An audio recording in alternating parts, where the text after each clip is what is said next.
Let's make an outfit based on the year that I was born. All you have to do is search up your birth year plus outfit and recreate the first outfit that you see. This is the photo that I got, and I'm not gonna lie, I kind of hate everything about it, but it's a challenge, so let's recreate it. The first thing I noticed is that she's wearing a dress over jeans, which is a little intimidating because I don't really do that. But we're gonna be trying it out today by layering this dress over these jeans. This is already looking pretty rough, but we're about to make it look even worse because Miss Ashley also decided to layer a white t-shirt under this dress.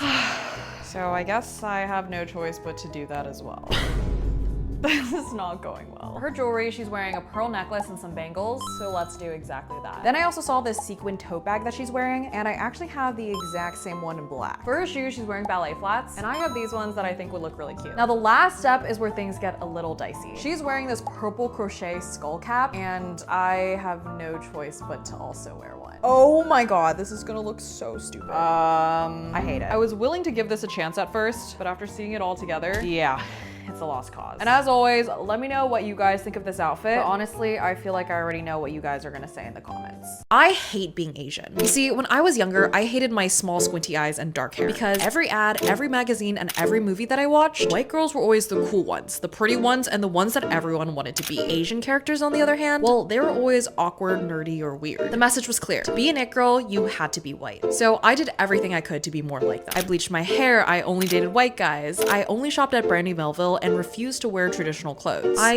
even labeled myself as an LA girl, even though I grew up in Taiwan and had only been there a couple of times. I spent my entire childhood wanting to be white. And for a long time, I thought I was doing a pretty good job at blending in. That was until my worst fear came true. I got racially profiled for the first time. I was walking down the street in LA when someone yelled, "Hey, go back to your country." I thought I had figured out how to be American enough. But in that moment, I realized that to some people, I never would be. And for the next 10 years, I hated being Asian even more and would constantly hide parts of myself that I considered to be too ethnic. However, everything changed when I went off to college. I felt homesick for the first time. I missed eating family style and everyone taking their shoes off in the house without being asked. All of my close friends also ended up being Asian international students because they just got me in a way that no one else did. Suddenly, that's when it clicked. Everything that made me feel at home was undeniably Asian, and I'd spent my entire childhood chasing an identity that was never mine. So even though our whole lives we were taught that being Asian isn't cool, for the first time, I understood how wrong that was. And fast forward to now, I can confidently say that I am proud to be Asian. But there's still one thing that I haven't embraced yet: traditional Asian fashion. So today, I booked myself a photo shoot in Taiwan with traditional clothes, hair, and makeup. Something that little Kalita would have been incredibly embarrassed to wear. So stay tuned for that. I got my color analysis done, and I was shocked with the results. To give you a bit of context, I mainly wear bright colors and gold jewelry because I think those colors look the best on me. So when Sarah invited me to get my color analysis professionally done, I was so excited to prove that I was right once and for all. We started off by filling out a questionnaire about our color and clothing preferences, and then she taught us everything that we need to know about the 4 different color palettes. Once that was done, we jumped right into the color analysis session. At first, it was kind of hard to tell myself which colors looked best on me, but Sarah was really great at explaining why exactly certain colors looked better on me than others. So as the session went on, it became more and more obvious. For example, these shades of pink kind of wash me out, while this one makes my skin look super glowy. Since I started to understand a bit better which colors look better on me, I also started seeing which colors looked horrible on me. In the end, she identified that I best suited a dark winter color palette, which I was super surprised by because I never wear any of these colors. And my second best palette ended up being Fall Deep, which was also very different from what I was expecting. My worst palette, however, was Summer Mute, which was super obvious to me. Then for jewelry color analysis, this is where my world was flipped upside down. I've been a gold girl my entire life. Sarah actually told me that I was a silver girl, which I was not super happy about.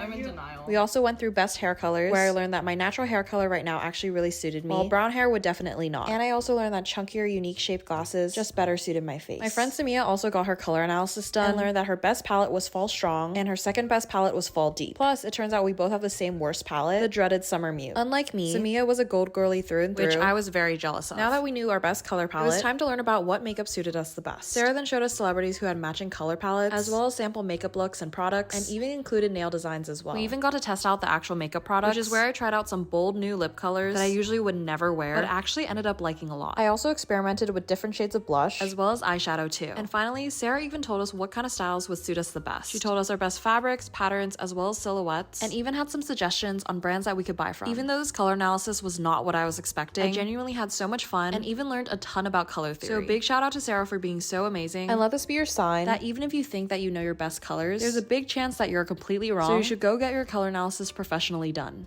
I've been keeping a huge secret. I'm planning on wearing a Christmas tree dress to eat brunch with my best friend Sophie, and I haven't told her because I want to see if she will show up in an outfit just as crazy as mine. So let's find out. Last time we left off, my garlands got stolen, but thankfully my extra order of garlands arrived just in time for us to continue this project. Once again, we used zip ties to attach the garlands to the chicken wire, and after about 3 hours, half of the dress was done. Then I did something I normally never do. I tried on the skirt halfway through because I simply couldn't risk finishing this entire thing only to realize it didn't fit. And after trying things on, things were looking great until I realized that there was a problem. The skirt was extremely heavy, and I was worried that it would either break or I wouldn't be strong enough to wear it. But at this point, there was no time to pivot. So we kept going and zip tied all the garlands until the entire skirt was covered. And unfortunately, this is when my worst fears came true. The skirt started falling apart. I was right. The garlands made it too heavy, and the waistband simply couldn't support the weight. I was panicking. We needed to come up with a solution fast. But it was 2 a.m. and we'd been working on this project for 6 hours straight. So I was completely out of ideas. On the mannequin, the dress looked amazing, but I knew that I didn't have the structural integrity for me to actually be able to wear it. I was honestly devastated, thinking that this project might have been for nothing. However, I still had one more day before brunch, so there was still a chance I could fix it. So come back tomorrow to see if I pull off my hardest project yet, or if this time I really bit off more than I could chew.